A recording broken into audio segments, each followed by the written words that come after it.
పోలవరం జిల్లా రంపచోడవరం ప్రభుత్వ హైస్కూల్ మరియు జూనియర్ కళాశాలల విద్యార్థులు వారి తల్లిదండ్రులతో ముఖ్యమంత్రి చంద్రబాబు నాయుడు, మంత్రి నారా లోకేష్ ముఖాముఖి నిర్వహించారు.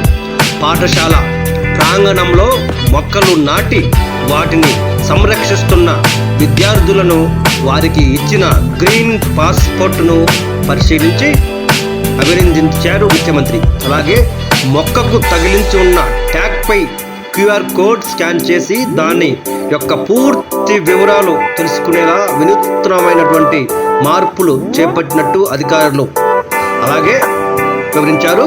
పచ్చదనాన్ని పెంచడంలో విద్యార్థులంతా కలిసి కృషి చేయాలని సీఎం పిలుపునిచ్చారు. మెగా పేరెంట్ టీచర్ మీటింగ్ 4.0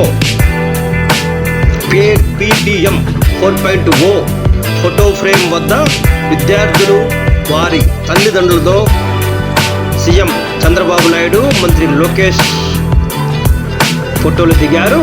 అనంతరం తరగతి గదిలో విద్యార్థులు వారి తల్లిదండ్రులు ఉపాధ్యాయులతో ముఖాముఖి నిర్వహించి పూర్తి వివరాలు తెలుసుకున్నారు. అలాగే హాజరు శాతం ప్రతి ఒక్క విద్యార్థిని పూర్తి స్థాయిలో హాజరు ఉండాలని, అలాగే టీచర్స్ కూడా వారిపై మానిటరింగ్ చేస్తూ పేద విద్యార్థులకు అలాగే వారి యొక్క తల్లిదండ్రులకు కూడా అవేర్నెస్ కల్పించాలని, ఎవరైతే ప్రభుత్వ పాఠశాలలో ప్రభుత్వ జూనియర్ కళాశాలలో చదువుతున్నారో వారి యొక్క అభివృద్ధికి పూర్తి స్థాయిలో ప్రభుత్వం కట్టుబడి ఉందని, ప్రైవేట్ కళాశాలలు ప్రైవేట్ స్కూల్స్కు దీటుగా ప్రభుత్వ స్కూల్స్ ప్రభుత్వ కాలేజీలు ఉంటాయని తెలిపారు సీఎం చంద్రబాబు నాయుడు.